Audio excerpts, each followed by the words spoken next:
ایک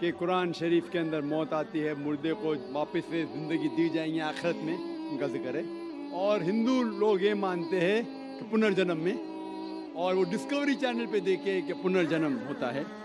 اگر آپ دیکھیں گے سب سے اونچی کتاب ہندو مذہب میں وید. اگر آپ پڑھیں گے پنر کی معنی کیا, پنر سنسکرت میں مطلب نیکسٹ, اگین, واپس سے اور ایک. پنر کے معنی نیکسٹ. تو پنرجنم مطلب نیکسٹ زندگی اور ایک زندگی. اگر آپ قرآن شریف پڑھیں گے کئی آیتیں ہیں کہ اللہ سبحانہ و تعالیٰ نے آپ کو زندگی دی, پہلے آپ تھے نہیں, پھر زندگی دی, اس دھرتی پہ آئے, پھر آپ کو موت دیں گے, پھر آخرت میں اٹھایا جائے گا. آپ جو کر رہے مردوں کو جان دی جائیں گے آخرت میں, یہ ہم مانتے ہیں کہ ایک بار ہم اس دھرتی پہ آتے, نیکسٹ لائف از آخرت. اسی طریقے سے وید میں بھی ذکر ہے اباؤٹ پنرجنم, نیکسٹ لائف, سیم ہو بہو جس طریقے سے قرآن میں لکھا ہوا ہے. لیکن عام ہندو مذہب کے جو گرو ہے, سوامی ہیں, ان لوگ جب یہ جاننے لگے, ایک ان کو کٹھنائی پیش آئی. وہ دیکھنے لگے کہ کئی انسان جب پیدا ہوتے ہیں with congenital defects, heart problem, heart defects, limb problem, کوئی امیر پیدا ہوتا ہے, کوئی غریب پیدا ہوتا ہے. تو بھگوان ہی کیناٹ بی انجسٹ. بھگوان انجسٹ نہیں ہو سکتا ہے کہ کوئی انسان کو ہیلدی پیدا کرتا ہے صحت کے ساتھ, کوئی انسان کو کنجنائٹل دل کی بیماری سے پیدا کرتا ہے, کوئی انسان کو امیر گھر میں پیدا کرتا ہے, کوئی انسان کو غریب گھر میں. تو بھگوان انجسٹ نہیں ہو سکتا ہے, نا انصاف نہیں ہو سکتا. تو یہ جو سوامی لوگ ہیں, ان لوگ نے ایک نئی چیز نکالی, سمسکارا. ہندو مذہب میں کہتے سمسکارا, جو انگلش میں کہتے ہیں cycle of birth and rebirth, transmigration of soul. انگریزی میں کہتے ٹرانس مائگریشن آف سول, کیونکہ آپ ڈاکٹر ہیں, آپ جانتے ہوں گے. ٹرانس مائگریشن آف سول انگریزی میں کہتے, سنسکرت میں کہتے سمسکارا, birth death, birth death, birth death. کہیں بھی وید میں نہیں لکھا ہوا ہے کہ birth death, birth death, birth death, کہیں بھی وید میں نہیں لکھا ہے. چیلنج ہے میرا.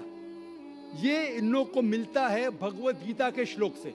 بھگوت گیتا کا شلوک چیپٹر نمبر 2 میں, ورس نمبر 22 میں, اس میں لکھا ہوا ہے کہ جب کوئی شخص اپنے کپڑے نکالتا ہے تو وہ نئے کپڑے پہن لیتا ہے. اسی طریقے سے روح ایک نئی جسم میں جاتی ہے. اور یہ بھدیانکر اپنشد میں بھی اس کا ذکر ہے, آپ پڑھیں گے کہ when a caterpillar climbs up the grass of blade, he jumps to a new grass. Same way the soul takes a new body. جس طریقے سے کیٹرپلر گھاس کے اوپر چڑھتا ہے اور دوسرے گھاس پہ جاتا ہے, اسی طریقے سے روح ایک نئی باڈی کے اندر جاتا ہے. تو اس شلوک کے بنیاد پر ان لوگ نے ایک فلسفی پیدا کی, سمسکارا, کہ انسان جو کرم کے بیس کے اوپر, کرم اور دھرم کی فلسفی, کرم مطلب اچھے کرم کرو گے دھرم کے حساب سے تو اگلے جنم میں آپ اچھے پیدا ہوں گے. اگر آپ کے کرم برے ہوں گے تو اگلے جنم میں آپ ہو سکتا ہے کہ لولا پیدا ہوں گے یا لنگڑا پیدا ہوں گے. اور جو کہتے ہیں کہ آپ انسان 7 بار بنیں گے. یہ کون کہتا ہے؟ وید نہیں کہتی, یہ سوامی جی لوگ کہتے ہیں. کوئی وید میں کہیں لکھا نہیں ہے, کیونکہ ان کو یہ نہیں کہہ سکتے تھے کہ انسان کیوں غریب پیدا ہوتا ہے, کیوں اپائش پیدا ہوتا ہے. ان کی سوچ کم تھی, اسی لیے نئی فلسفی لے کے آئے, ٹرانس مائگریشن آف سول. آپ تو ڈاکٹر ہے, میں بھی ڈاکٹر ہوں. آپ نے کہیں میڈیکل سائنس بک میں پڑھا ہوا ہے کہ انسان اس دنیا میں جنم لیتا ہے؟ کبھی نہیں. کیا فزیولوجی میں پڑھا, کیا ایناٹومی میں پڑھا؟ اگر یہ سائنٹیفک فیکٹ ہوتا تھا تو ہم میڈیکل کالج میں پڑھتے تھے کہ انسان نئے جنم لیتا ہے. ہم کبھی بھی نہیں پڑھے. اس سے یہ ثابت ہوتا ہے کہ سائنس اس کو تسلیم ہی نہیں کرتی. جو آپ کہہ رہے ڈسکوری چینل میں دیکھا, جو آپ کہہ رہے ہیں, اگر یہ حق ہوتا تھا تو ہمارے سائنٹیفک بک میں بھی یہ لکھا ہوتا. تو یہ کہنا کہ سائنٹیفک پروف ہے کہ ہم جنم لیتے ہیں بالکل غلط ہے. اسلام جو اس کا جواب دیتا ہے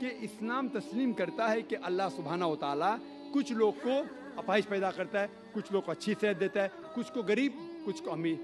اس کی وجہ ہے کہ اللہ تعالیٰ فرماتے ہیں سورہ ملک میں, سورہ نمبر 67 آیت نمبر 2 میں, الذی خلق الموت والحیات, اللہ سبحانہ و تعالیٰ نے موت اور زندگی بنائی تاکہ آپ لوگ کو جانچ سکے, آپ لوگ کا امتحان لے سکے, آپ لوگوں میں سے کچھ لوگ اچھے ہیں. یہ جانچ پڑتال کرنے کے لیے یہ زندگی ہمارے لیے امتحان ہے. اور اللہ تعالیٰ فرماتے سورہ انفال میں سورہ نمبر 8 آیت نمبر 28 میں کہ آپ کے بچے اور آپ کی جائیداد آپ کے لیے فتنہ ہے.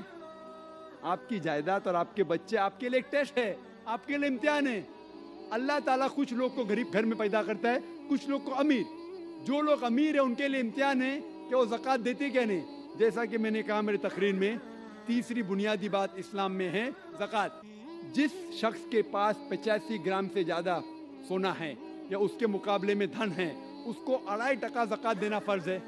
جو آدمی امیر ہے, کچھ امیر لوگ برابر زکوٰۃ دیتے, کچھ لوگ آدھا دیتے, کچھ لوگ دیتے نہیں. تو امیر انسان کو شاید 100% مارکس ملے یا 50% مارکس ملے یا 0% ملے. وہ غریب انسان کو زکوٰۃ میں تو 100 مارکس ملتا ہے, 100 out of 100. اس کو زکوٰۃ دینا ہی نہیں. ہم کہتے رہے بیچارہ غریب انسان ہے, لیکن اصل میں دیکھے جاؤ تو اس کو اس امتحان میں, غربت کے امتحان میں 100% مارکس ملے. آپ سمجھ رہے؟ اسی طریقے سے اللہ تعالیٰ کہتے ہیں کہ آپ کے بچے آپ کے لیے امتحان ہے. ہو سکتا ہے مثال کے طور پہ ایک اچھے جوڑی ہے, اچھے مسلمان ہیں, 5 ٹائم نماز پڑھ رہے ہیں, حج کو گئے ہیں, رمضان میں روزہ رکھتے ہیں, زکوٰۃ دیتے. اللہ تعالیٰ ان کا اور بڑا امتحان لینا چاہتا ہے. جتنا بڑا امتحان اتنا بڑا انعام. مثال کے طور پہ اگر آپ BA پاس کرتے تو آپ کو صرف گریجویشن ملتا ہے. اگر آپ MBBS پاس کرتے آپ کو ڈاکٹر کہلایا جاتا. ڈاکٹر مطلب اونچا عہدہ. اسی طریقے سے اللہ سبحانہ و تعالیٰ ہو سکتا ہے کہ اس جوڑی کو امتحان اور سخت دیتا ہے اور ایسا بچہ پیدا کرتا ہے جو اپائج ہے. اللہ یہ دیکھنا چاہتا ہے کہ اپائج بچہ پیدا کرنے کے باوجود وہ اللہ کے اوپر ایمان رکھتا ہے کہ نہیں. اگر ایمان رکھتا ہے تو اللہ اسے جنت فردوس دینا چاہتا ہے. اور کٹھن امتحان اور بڑا انعام. ہو سکتا ہے کہ وہ امتحان میں فیل ہو جائیں گا. تو یہ قرآن کی آیت ہے, آپ کے بچے آپ کے لیے امتحان ہے.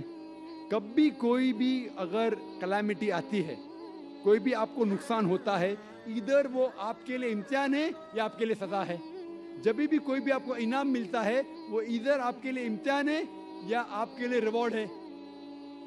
تو اسی طریقے سے کیونکہ ہندو مذہب کے جو سوامی ہیں وہ اس کو نہیں سمجھ سکے, اسی لیے ایک نئی فلسفی سمسکارا لے کے آئے جو بالکل وید میں نہیں لکھی ہے.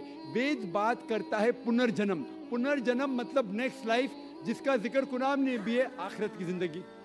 تو وید اور قرآن سیم زندگی کیا بات کر رہا ہے کہ اس دنیا میں آپ آتے ہیں, ایک بار آتے ہیں, صحیح طریقے سے جئیں گے تو ایک بار کافی ہے, اور یہ دنیا آخرت کے لیے امتحان ہے.